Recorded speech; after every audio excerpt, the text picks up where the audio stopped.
QIU, followed by Cynthia Cole. So, Mr. Leto. I couldn't have had a better introduction. Mayor and council members, my name is Tzachi LashonHara, and I'm a resident of Eastgate. Like so many others, I was really impacted 2 weeks ago with the presence of the leaders and members of the faith communities from all over Puget Sound who came to testify at the public hearing for the Luca. Sadly, for many of us, it was yet another opportunity to be vilified, demeaned, and derided. In Judaism, we have a term for this, LashonHara, which literally means evil tongue. The concept of LashonHara is so important in Judaism, it appears in liturgy, in the Bible, the Old Testament, and in numerous references throughout the Jewish written law known as the Talmud. So I wanted to share a bit about this concept because for me, while we're used to being derided by some of the council members, now we are regularly publicly derided by the ministers, priests, and rabbis of the community who, in my mind, should really know better.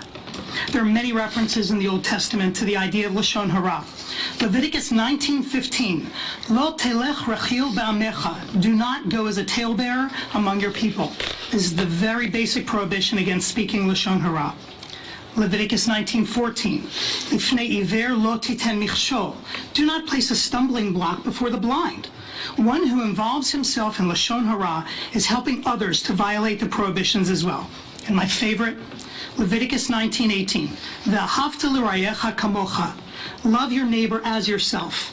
This is the source of the golden rule, do unto others rule, that we should treat others the way we would want to be treated. Rabbi Jonathan Sachs, the former chief rabbi of England, wrote a piece last year asking if there was such a thing as Lashon Tov, which would be the opposite of LashonHara. Instead of speaking poorly of one another, why do we not focus on speaking positively of one another?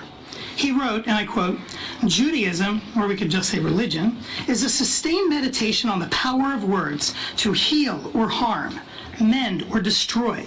Just as God created the world with words, so we create and can destroy relationships with words. So taking this all into consideration and knowing even just the golden rule is professed by almost all faith leaders across all religions, what would move them to be so derisive of members of their own communities?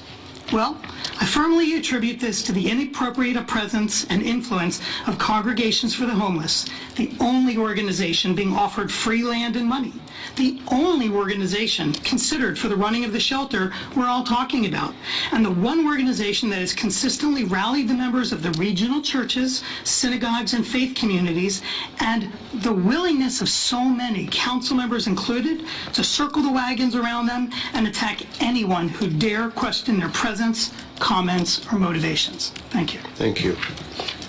And I have a gift for the